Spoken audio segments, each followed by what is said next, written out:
All right. So to my confession, I'm actually not going to say it right now. I'll get to it a little bit later. First, I want to tell you a little bit more about me. So when I think back, my whole life, I think I've had really big dreams. No matter what I did, I had really big dreams. I first started like when I was, you can't imagine I was this little once. But I started as a tennis player. And I wanted to become the next Nadal, Stefan Edberg, and so on. And after that, I wanted to become a basketball player. Suited me a bit more. So I wanted to play in the NBA. And I think, when I think back to that time, I think a lot of those dreams came because I never really understood the concept of working. For me, that was crazy. You know, going to work. I had this picture of sitting in an office, sitting there 40 hours a week, day after day, month after month, year after year, for 40 years. 40 years, that's a really long time. So, when I quit playing basketball, I did the only thing I thought was logical to me. I thought, well, I do like sports, so, yeah. We can watch it later, some sports. There's NBA playoffs right now. So the only thing that was logical to me is, okay, I'll study sports. So I did that. And that's how I got into the whole coaching. I'm a coach, and I do a lot of talks like this. But the reason I think that I went into that path is partly because I really wanted to find my purpose in life. So I think my life has always been about finding purpose. You know, the opposite of this 40 years of just trudging every week, doing the same thing. I want to, have fun, a lot of fun. And in finding my purpose, I found out that my purpose is actually to help other people find their purpose. So that's kind of what I do. I help people, I work with people, I work with athletes, I work with organizations, not only to help them reach their goals, but also to do it in a meaningful way. So that's really important to me.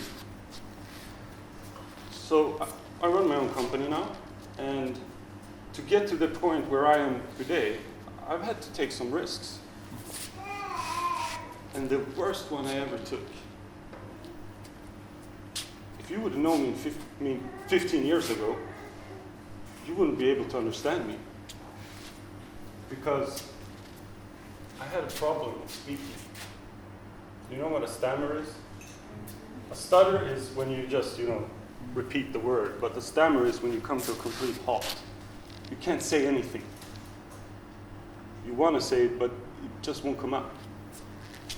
And I got bullied a lot for this in school. It was really hard. And it made me really fearful of doing these kinds of things. So I tried to avoid them. But I also had a dream somewhere about, influencing people, helping them. So that's the first and the worst risk I ever took. It was to just go up and stand in front of people like this. So for me, risks are, in my life, risks have always been about that. But, risks can be a lot of things. So in doing this talk, I really thought, okay, I need to get a broader picture about how do other people view risk. So I did this really scientific research. I think we all know where we go if we want really good answers, right? Facebook quality. So I'm going to read it if not everybody can see it.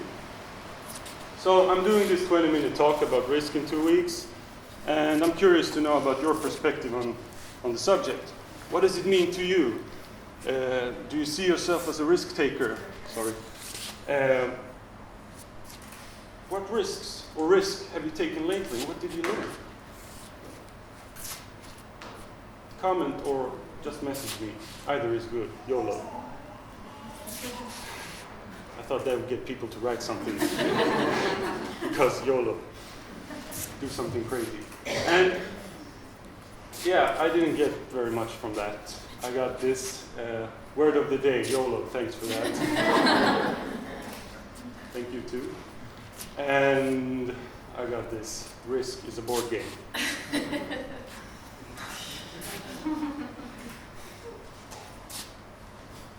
Like I said, quality. But I did get some private messages. And one thing that they were all pretty much agreeing on, was that a risk is doing something that you're afraid of. You do it anyway.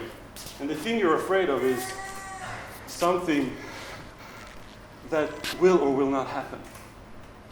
I also looked it up. To take a risk or to run a risk is to proceed with an action, regardless of the possibility of danger involved in it. So a risk could actually be just walking out on the street. You can get run over by a car. But it could be climbing on a mountain. It could be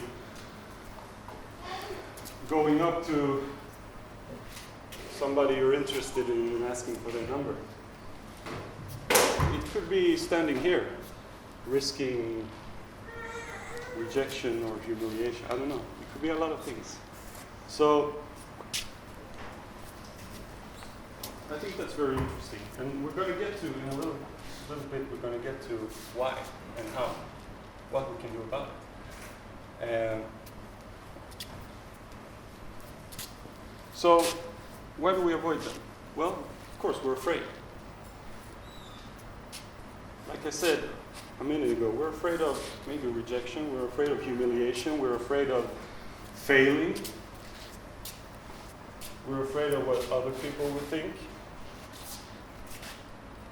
What will I think if I don't succeed? So you want to hear my confession? I've been scared out of my mind for 4 weeks doing this. I mean, really scared. I've been having nightmares. I'm not kidding. And the nightmare was, you were in it, Justin.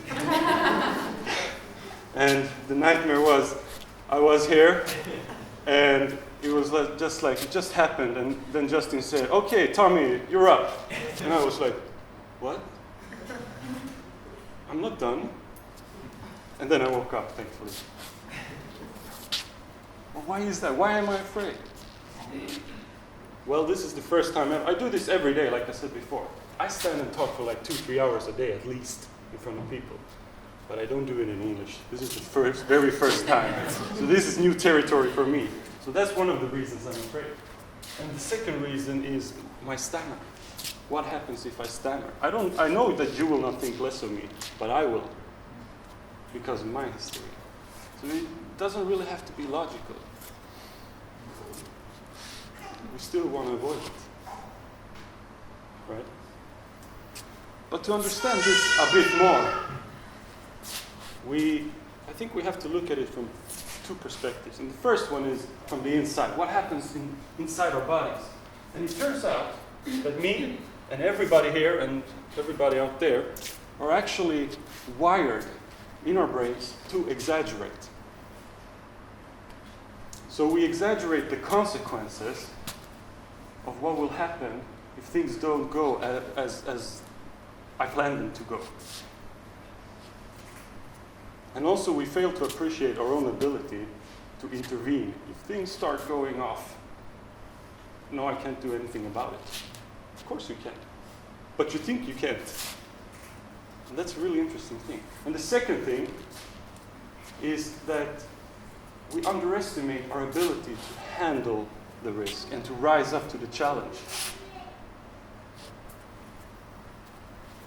So I've worked with, like I said before, I worked with a lot of different people, more than I can count. And I can tell you one thing, and that is that I have very, very rarely seen anyone that has a good understanding of their own potential and then their own abilities. Very rarely what we actually could achieve if we just went for it. And things might not be as bad as we think they are. And the third thing, and this one is going to sting for, I think, more than a few here. We downplay the cost of inaction. So we tell ourselves that, it's not so important. Maybe I don't want it that much. I can do it later. But switching that and actually thinking about, what is this going to cost me if I don't do it? If I don't take the chance or the risk, what is this going to cost me? Am I sacrificing my dreams? So, this is on the inside. And let's go on the outside and see what happens there. From all around us. Well, I think we're taught from a very young age that mistakes are bad and you should avoid them. Preferably altogether. Don't ever do them.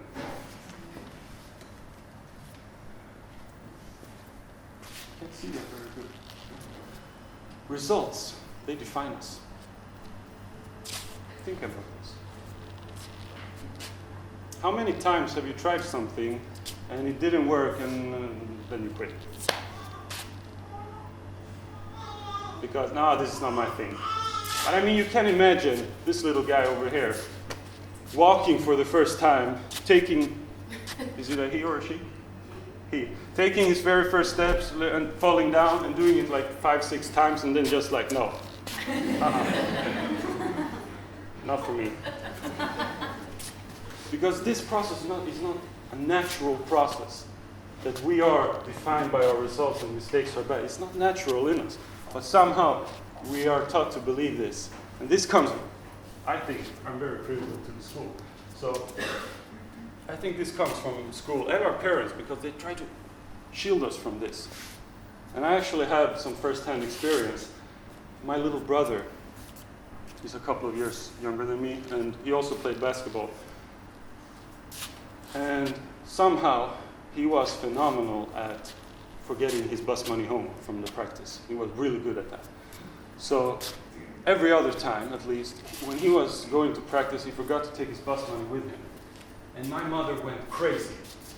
And I mean, if you've seen Usain Bolt run, you haven't seen my mother. She is, when she saw him leaving the money on the dresser, she took the money and ran after him to the bus station, tried to give it, and if he had already left, she called me or my father, yeah, you gotta go pick him up. You have to. And every time I tried to tell her, Mom, stop, don't do that. Don't do it.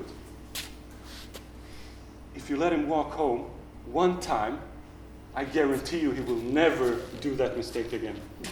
Never, ever. But did he learn? No. Because he never got the opportunity. And think about school here.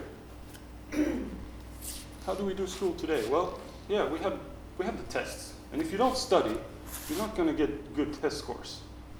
And if you don't get good test scores, you're not going to get good grades.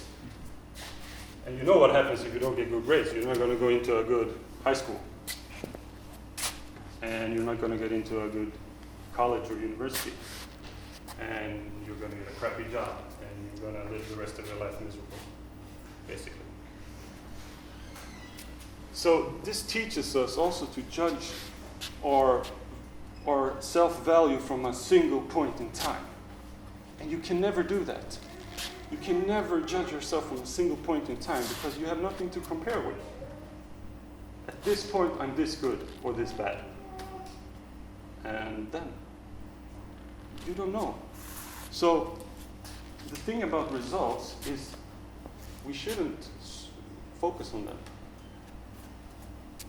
But I'm not saying that results are not important. They're very important. I'm just saying that we forget the two key components of achieving those results. And one of those is enjoyment. Have you ever tried becoming good at something you hate? It's hard. And the second thing is learning. So to get results, we need enjoyment and learning in all things we do. And that's really, I think that's, for me, tragic, because I've also worked with a lot of young people, and they struggle to find out what they're going to do with their lives. And they said, well, where's the jobs? I'm going to study that. And I said, no, don't do that. What do you like? What's your passion? What makes you feel alive? That's what the interesting questions are. That's background. So, I think results are a byproduct that we get when we enjoy ourselves and we're learning continuously. So we need to strive for that. All right? And well, I think we can start with 3 simple things. And that is to think about the cost of inaction. Start actively thinking about it. When you are in the situation of, okay, I can take this risk, or I can not take it. What am I really after? Is this leading somewhere? Am I sacrificing my dream? What would I do if I wasn't afraid? Would I do it? Well, then you have your answer. The second thing is to always look in processes. Never look at yourself from a single point in time, because it doesn't say anything. If you look at yourself on a scale, or how do you say it, over time, then you can compare, you can see, okay, do I need to do something more? What did I learn from today? How can I become better? And then you see from one point to another what has happened. And the third thing, listen to your gut. And I mean really listen. Because we're driven, I think, very much from instinct.